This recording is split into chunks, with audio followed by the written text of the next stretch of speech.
नमस्कार। आप सभी का चंद्रा ग्लोबल स्टडी के इस प्लेटफॉर्म पर स्वागत है। साथियों, हम सब पिछली कक्षाओं में रसायन विज्ञान के सन 2023 के अनुसार पेपर को हल कर रहे थे, जिसमें सेट 6 को हल किया जा रहा था और 1 से लेकर के 5 तक सवाल नंबर को हल कर लिया गया था। आज हम इस वीडियो में सवाल नंबर 6 और 7 को हल करेंगे। तो चलिए देखते हैं क्वेश्चन नंबर 6 को। देखेंगे क्वेश्चन नंबर 6 दिया गया है। क्वेश्चन नंबर 6 में का जो दिया गया है क्वेश्चन का विकल्प, ये आपके सिलेबस में नहीं है, इसे हमें नहीं हल करना है। क्वेश्चन नंबर खा को देखते हैं। 6 का खा में 2 क्वेश्चन है। पहला देखेंगे। फर्स्ट क्वेश्चन लिखा है एथेनॉल के निर्जलीकरण की क्रियाविधि लिखिए। 2 नंबर में सवाल है, तो चलिए हल करते हैं क्रियाविधि। देखेंगे एथेनॉल के निर्जलीकरण, एथेनॉल का निर्जलीकरण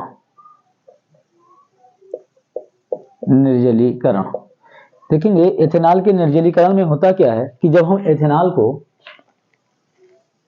CH3 CH2 OH इसका जब हम सांद्र सल्फ्यूरिक अम्ल की उपस्थिति में 443 केल्विन ताप पर गर्म करते हैं तो ये निर्जलीकृत हो जाता है और एथीन का निर्माण करता है। CH2 double bond CH2 plus H2O अलग हो जाता है। क्योंकि हमारे सवाल में यहाँ पर क्रियाविधि के बारे में पूछ रहा है, इसलिए भाषा नहीं लिखना है। आप समीकरण दिखाएंगे और फिर बाद में यहाँ पर इसकी क्रियाविधि को लिखेंगे। तो अब यहीं पर हेडिंग कर देंगे क्रियाविधि। क्वेश्चन हमारा यहीं से पूछ रहा है क्रियाविधि लिखिए। क्रियाविधि, तो इसकी क्रियाविधि को 3 स्टेप में बांटा गया है। पहला स्टेप यहाँ पर बताया गया है कि प्रोटानित अल्कोहल का निर्माण। तो इसकी क्रियाविधि में जो फर्स्ट स्टेप ये दिया गया है प्रोटानित अल्कोहल का निर्माण। प्रोटानित अल्कोहल का निर्माण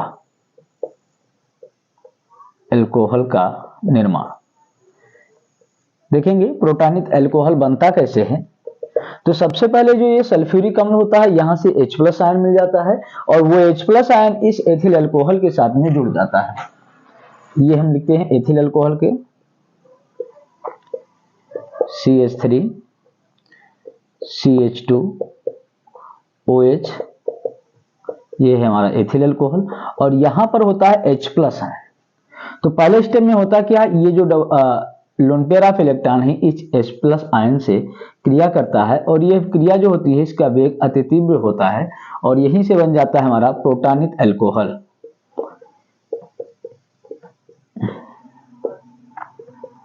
इस ऑक्सीजन के साथ में एक H+ आयन जाकर के जुड़ जाता है और अपना पॉजिटिव चार्ज इस ऑक्सीजन पर दे देता है। इसी को कहते हैं प्रोटानित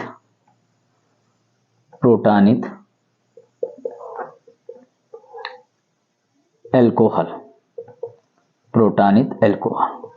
दूसरा स्टेप बताया गया है प्रोटानित अल्कोहल से कार्बोकैटायन का निर्माण। तो सेकंड स्टेप देखेंगे। सेकंड स्टेप है कार्बोकैटायन या कार्बोधनायन का निर्माण।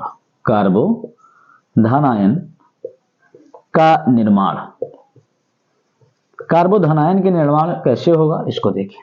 ये हमारे पास है प्रोटानित अल्कोहल, यहां लिख देते हैं प्रोटानित अल्कोहल।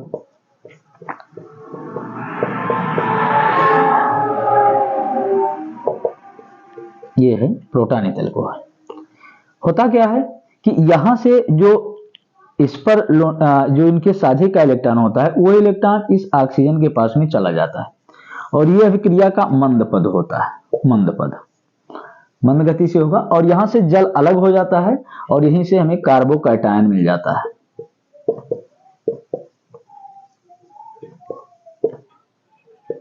ये मिल जाता है एथिल कार्बोकैटायन और प्लस H2O यहां से अलग हो जाता है। अगले स्टेप में तीसरा स्टेप दिया गया है, थर्ड स्टेप। और थर्ड स्टेप में कहता है एल्कीन का निर्माण। एल्कीन का निर्माण या इसी को हम एक और नाम देते हैं विप्रोटानीकरण। विप्रोटानीकरण। विप्रोटानीकरण का मतलब होता है प्रोटॉन का निकलना। तो देखो इस विप्रोटानीकरण में होगा क्या, ये है हमारा कार्बोकैटायन। होता क्या है कि इस हाइड्रोजन का जो साझे का इलेक्ट्रॉन होता है वो यहां पर आ जाता है और ये H+ आयन के रूप में यहां से निकल जाता है। ये भी अभिक्रिया का तीव्र पद होता है, तीव्र पद। तो फिर यहां से एक H+ आयन निकलेगा, तो ये दो कार्बन होंगे, ये डबल बॉन्ड बना लेंगे और दोनों से एक एक हाइड्रोजन जुड़े हुए रह जाएंगे और प्लस H, यहां से H+ आयन फिर से मुक्त हो जाएगा और प्राप्त हो जाता है हमारा एथीन। तो यही होता है एथेनॉल के निर्जलीकरण की क्रियाविधि। आप इसको नोट करिए।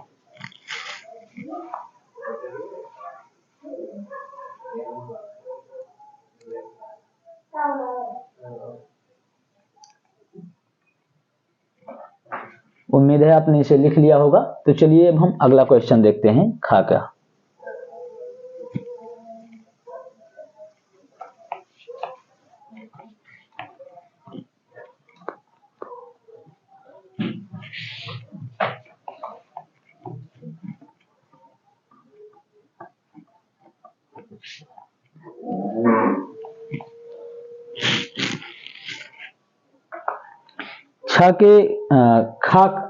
खा का दूसरा क्वेश्चन दिया गया है। 6 के खा का दूसरा कह रहा है निम्न पर संक्षिप्त टिप्पणी लिखिए और टिप्पणी लिखो कह रहा है। और इस टिप्पणी में पहला दिया गया है पॉइंट ए, राइमर टीमन अभिक्रिया। राइमर टीमन अभिक्रिया, इस पर टिप्पणी लिखना है। तो क्या होती है राइमर टीमन अभिक्रिया? सबसे पहले आप इसकी लैंग्वेज लिखेंगे और लैंग्वेज के बाद में हम रिएक्शन लिखेंगे। तो लिखें, इसमें लिखेंगे फिनाल की सोडियम हाइड्रोक्साइड तथा क्लोरोफॉर्म के साथ सोडियम हाइड्रोक्साइड तथा क्लोरोफॉर्म के साथ अभिक्रिया कराने पर बेंजीन रिंग के आर्थो स्थिति पर एल्डिहाइड समूह ब्रैकेट में लिख लेंगे CHO का प्रवेश होता है तथा मध्यवर्ती यौगिक प्राप्त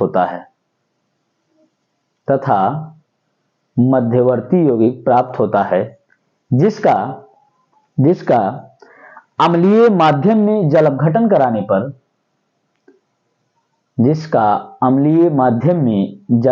कराने पर आर्थो हाइड्रोक्सी बेंजल्डिहाइड ब्रैकेट में लिख लेंगे सैलिसल्डिहाइड प्राप्त होता है।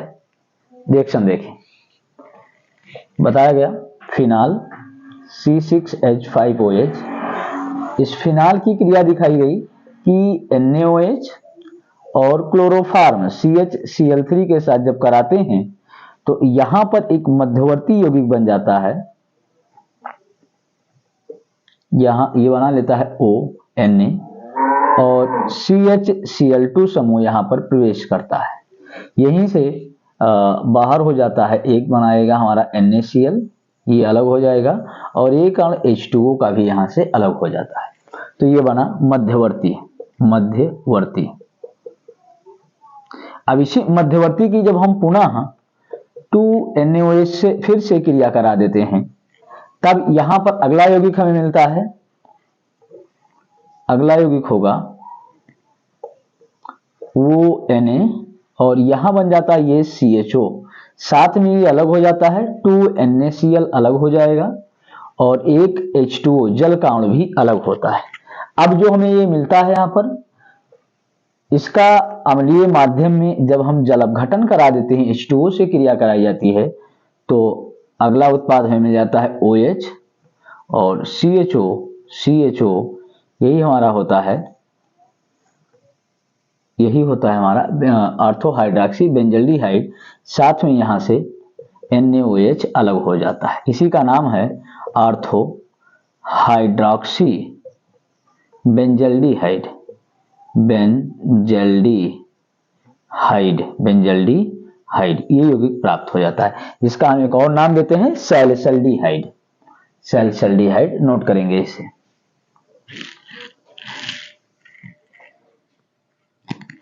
अगला दिया गया है इसी में नंबर 2 कोल्बे अपक्रिया, सेकंड है बी कोल्बे अपक्रिया, कोल्बे अभिक्रिया। इस पर टिप्पणी के लिए कह रहा है। चलिए हम देखते हैं अब कोल्बे अपक्रिया क्या होती है, इससे क्या प्राप्त होता है। तो इसमें लिखेंगे, हेडिंग डालेंगे कोल्बे अपक्रिया और इसमें लिखें, देखो फिनाल की जलीय सोडियम हाइड्रॉक्साइड के साथ क्रिया कराने पर, जलीय सोडियम हाइड्रॉक्साइड के साथ क्रिया कराने पर सोडियम फिनॉक्साइड प्राप्त होता है, सोडियम फिनॉक्साइड प्राप्त होता है, जिसका उच्च दाब व 140 डिग्री सेल्सियस ताप पर, जिसका उच्च दाब व 140 डिग्री सेल्सियस ताप पर CO2 के साथ गर्म करने पर, CO2 के साथ गर्म करने पर बने यौगिक, गर्म करने पर प्राप्त यौगिक या बने यौगिक का अम्लीय माध्यम में जल अपघटन कराने पर, अम्लीय माध्यम में जल अपघटन कराने पर ऑर्थो हाइड्रॉक्सी बेंजोइक अम्ल, ऑर्थो हाइड्रॉक्सी बेंजोइक अम्ल ब्रैकेट में लिख लेंगे सैलिसिलिक अम्ल प्राप्त होता है, सैलिसिलिक अम्ल प्राप्त होता है। चलिए रिएक्शन देखते हैं।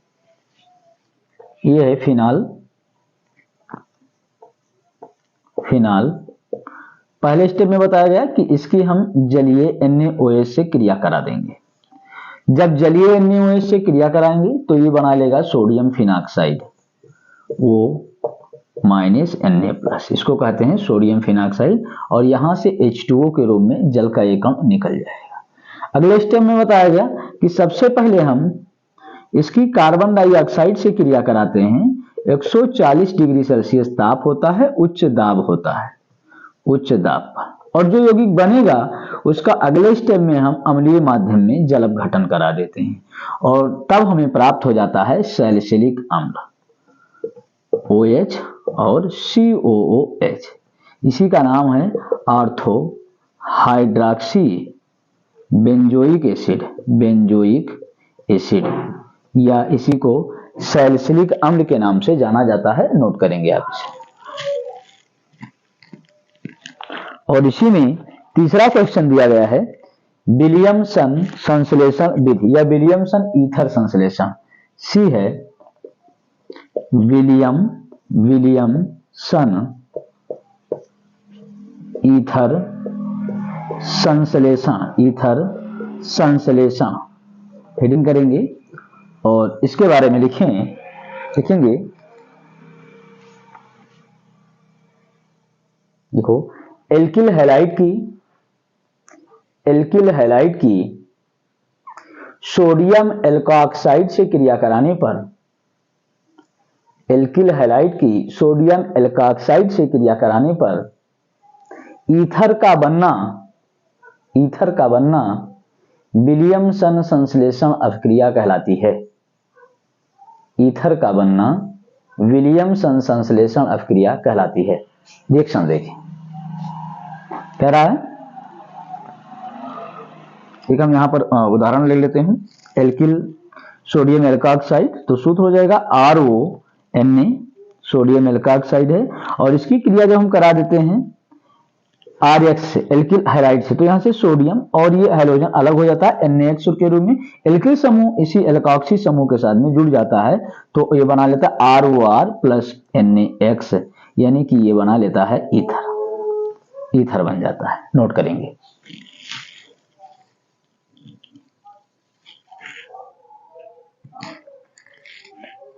उम्मीद है आपने इसे लिख लिया होगा। तो चलिए अब हम अगले प्रश्न को देखते हैं।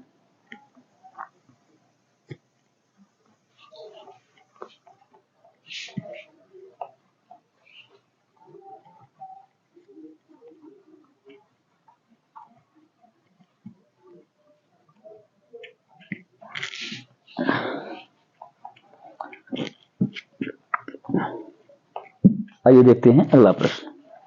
अगला प्रश्न है, इसी में अथवा करके दिया है, खा का ही अथवा करके दे दिया है और अथवा में पहला दे रहा है कि निम्न कैसे प्राप्त करेंगे, कह रहा है कि निम्न को कैसे प्राप्त करेंगे।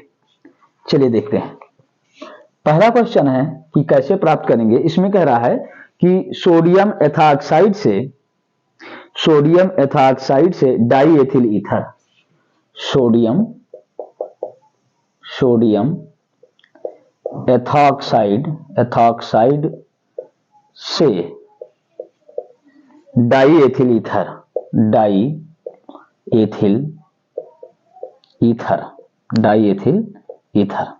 तो देखिए अभी आपने पढ़ा था विलियमसन संश्लेषण विधि, और उसी विलियमसन संश्लेषण विधि से हम डाईएथिल ईथर प्राप्त कर लेंगे। देखेंगे लिखा है सोडियम एथॉक्साइड, रिएक्शन दिखा देंगे C2H5ONA और इसकी क्रिया करा देंगे हम एथिल क्लोराइड से करा दीजिए।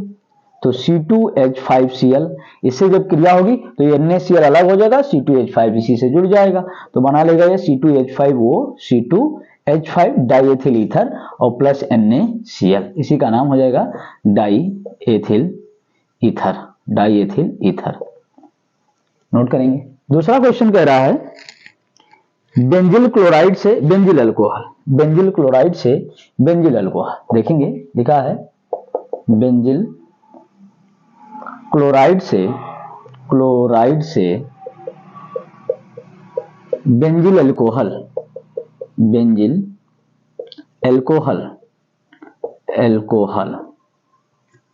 देखेंगे ये कैसे प्राप्त होगा। तो देखो बेंजिल क्लोराइड सूत्र हो जाएगा C6H5CH2Cl, ये है बेंजिल क्लोराइड। और अगर बेंजिल क्लोराइड की हम जलीय KOH से क्रिया करा दें तो ये OH समूह इसके क्लोरीन को प्रतिस्थापित कर देगा, OH समूह इसके Cl यानी क्लोरीन को प्रतिस्थापित कर देगा और स्वयं जुड़ जाएगा, तो बनेगा C6H5CH2OH और प्लस के Cl, इसी का नाम हो जाएगा बेंजिल अल्कोहल। तो ये दूसरा हो गया। तीसरा कह रहा है कि कैसे प्राप्त करेंगे एथिल मैग्नीशियम ब्रोमाइड से प्रोपेन 1 तो यहां पर देखें अगर हम प्रोपेन 1 प्राप्त करना है या प्रोपेनॉल प्राप्त करना है तो क्रिया करा दें हम फॉर्मेल्डिहाइड की HCHO की क्रिया करा दिया जाए एथिल मैग्नीशियम ब्रोमाइड से। कह रहा है एथिल मैग्नीशियम ब्रोमाइड का सूत्र होगा C2H5MgBr और इसकी क्रिया कराते हैं हम शुष्क ईथर की उपस्थिति में।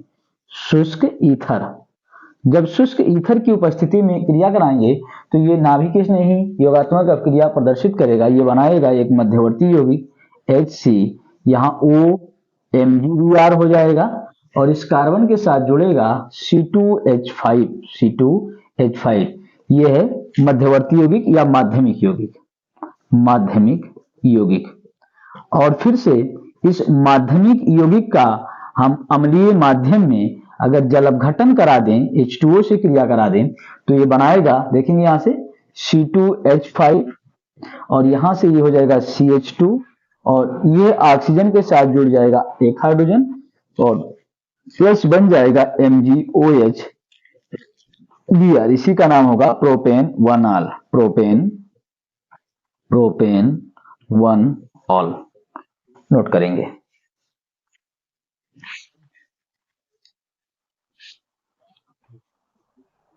तो उम्मीद है आपको ये क्लास अच्छी तरह से समझ में आई होगी। अगला क्वेश्चन नंबर 7 हम अगली क्लास में हल करेंगे।